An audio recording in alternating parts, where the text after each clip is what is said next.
Good morning all my dear student. हम लोग आज पढ़ेंगे a blind child speaks.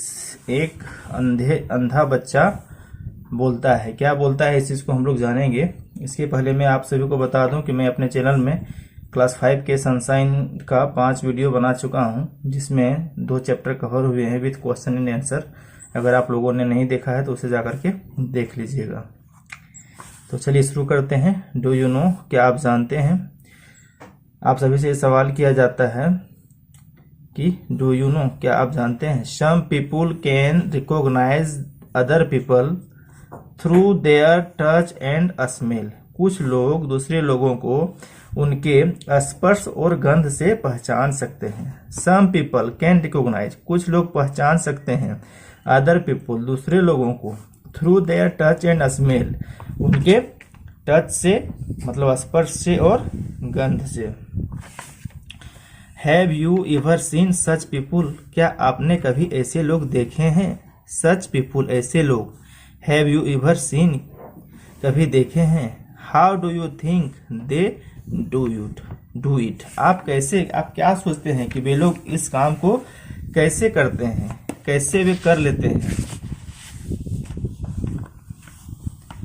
Read to know what a boy thinks about it, पढ़िए, पढ़कर जानिए कि कैसे एक लड़का इसके बारे में क्या सोचता है, इसके बारे में एक लड़के का क्या विचार है। रीड एंड एंजॉय, पढ़िए और आनंद लीजिए।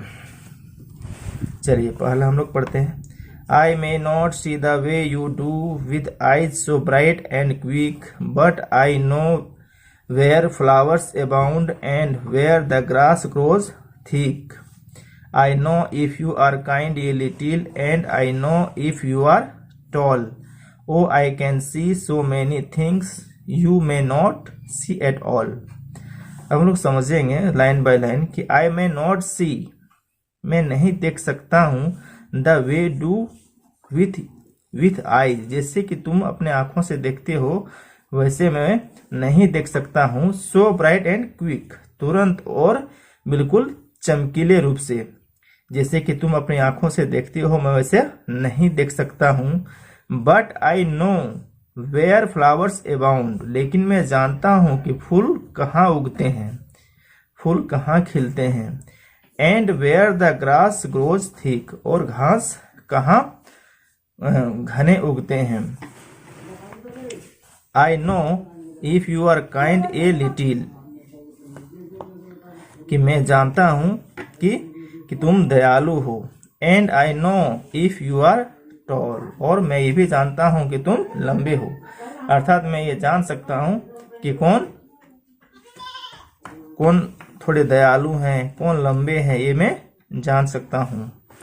Oh, I can see so many things, और मैं बहुत सारी चीजें देख सकता हूँ। ओ आई कैन सी, मैं देख सकता हूँ। सो मैनी थिंग्स, बहुत सारी चीजें। You may not see at all, जिसे तुम बिल्कुल नहीं देख सकती हो। अर्थात जो अंधा बच्चा है वो जो चीज एहसास कर सकता है, जो समझ सकता है, उसके फीलिंग्स को शायद हम लोग या दूसरे बच्चे नहीं समझ सकते हैं।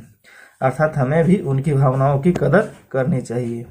आई use my ears and hands for eyes, मैं आंखों के बदले कान और हाथों का प्रयोग करता हूँ। अर्थात मैं अपने कानों और हाथों से जानता हूँ। And make them see for me, और वे मेरे लिए देखते हैं, उन्हीं के द्वारा मैं देखता हूँ। I listen hard and gently touch, मैं बहुत कठिनाई से सुनता हूँ और बहुत आराम से, जेंटली टच अर्थात बहुत आराम से स्पर्श करता हूँ।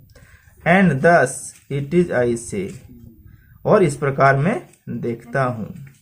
God must have a reason, भगवान के पास जरूर कोई ना कोई कारण होगा।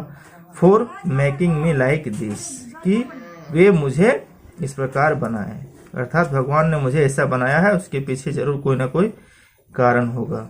Perhaps He meant for me to see what other people miss, शायद उन्होंने ऐसा इसलिए किया होगा ताकि जो दूसरे लोग नहीं देख सकते हैं वो मैं देख सकूं, जो दूसरे लोग मिस करते हैं। इसकी रचना की है देखिए बारबरा बोडिन ने, जो एक बहुत अच्छे कवि थे। हमें भी दूसरे की भावनाओं को समझना चाहिए। देखिए कीवर्ड्स को हम लोग देखते हैं। Know new words, blind means अंधे, अबाउंड मीन्स खिलना, थिक मीन्स घना या मोटा, जेंटली मीन्स कोमलता से, रीजन मीन्स कारण, परहैप्स मीन्स शायद। अब हम लोग क्वेश्चन आंसर को देखेंगे। इसके पहले मैं आप सभी को ये कहना चाहता हूं कि अगर आप सभी ने इसके पहले का वीडियो नहीं देखा है तो आप सभी देख लेंगे। सभी का लिंक डिस्क्रिप्शन बॉक्स में रहेगा। चैनल को सब्सक्राइब नहीं किए हैं तो कर लीजिएगा। चलिए आगे बढ़ते हैं। आंसर दिस क्वेश्चन, प्रश्नों का उत्तर देना है कि who is the speaker in the poem, कि इस पोएम में स्पीकर कौन है। The blind child is the speaker. यहाँ हु इज जो लिखा हुआ है, हु के जगह लिख देंगे the blind child. The blind child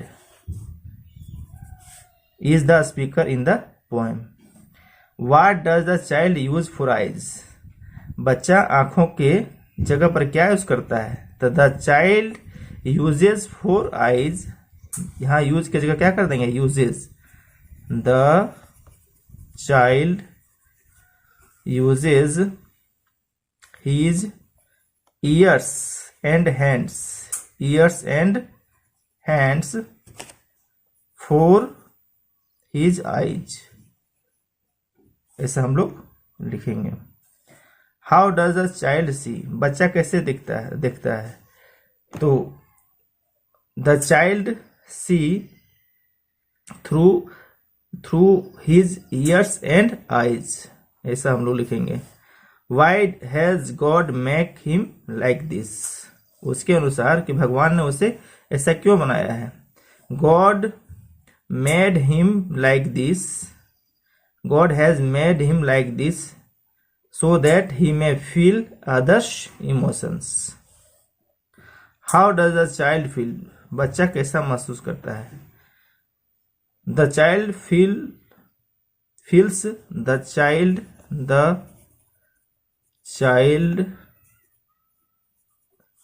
feels himself blessed.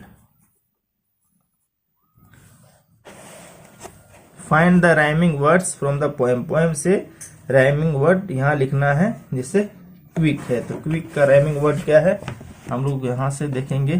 जैसे क्विक का है थिक, तो हम लोग यहाँ क्या लिख देंगे क्विक का, यहाँ लिखेंगे थिक। ऑल का हम लोग क्या लिखेंगे टॉल।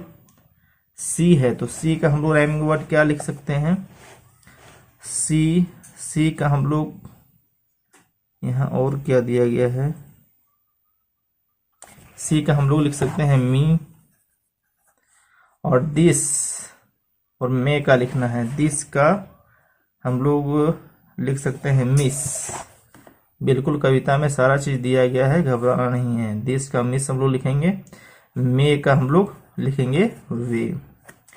फिर क्या है अगला क्वेश्चन है complete the following sentences with the help of the poem, poem की मदद से इसे पूरा करना है। I may not see the way you see, देखिए यहाँ दिया हुआ है आई मे नॉट सी, एक minute, I may not see the way you do. तो यहाँ क्या लिखेंगे द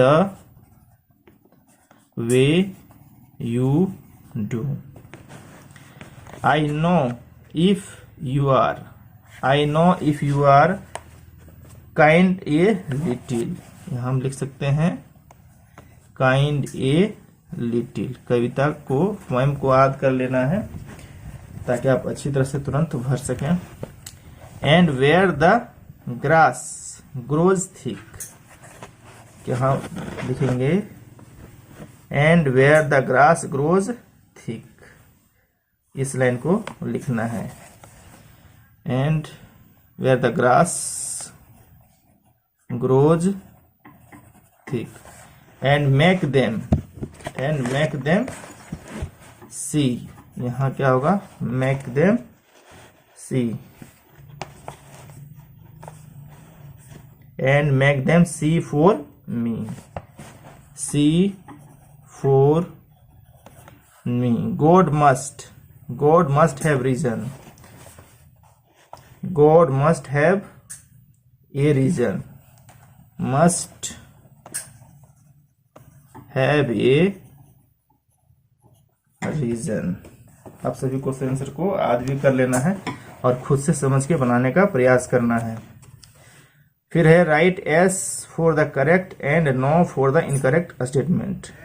सही जो स्टेटमेंट करेक्ट है उसके लिए एस लिखेंगे, जो इनकरेक्ट है अर्थात गलत है उसके लिए नो लिखेंगे। The child in the poem is blind, कि इस कविता में जिस बच्चे का जिक्र है वो ब्लाइंड है, बिल्कुल सही है, यहाँ हम लोग लिखेंगे yes. The child does not know if you are little और टॉल, ये तो फॉल्स है क्योंकि बच्चा जान सकता था कि वह लंबा है या छोटा, ये बच्चा जान सकता था।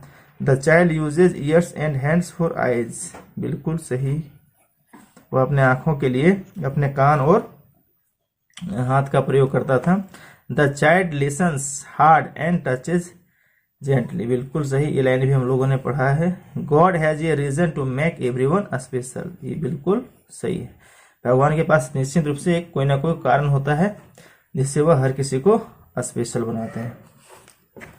वीडियो को देखने के लिए धन्यवाद। आगे देखते हैं कुछ और क्वेश्चन है क्या। आगे खुद से सोचना है, थिंक एंड राइट। ये देखिए ब्रेल लिपि बताया गया है कि जो अंधे बच्चे हैं कैसे पढ़ते हैं, आप इसे ध्यान से देखिएगा और अपनी कॉपी में इस तरह का बनाने का प्रयास कीजिएगा।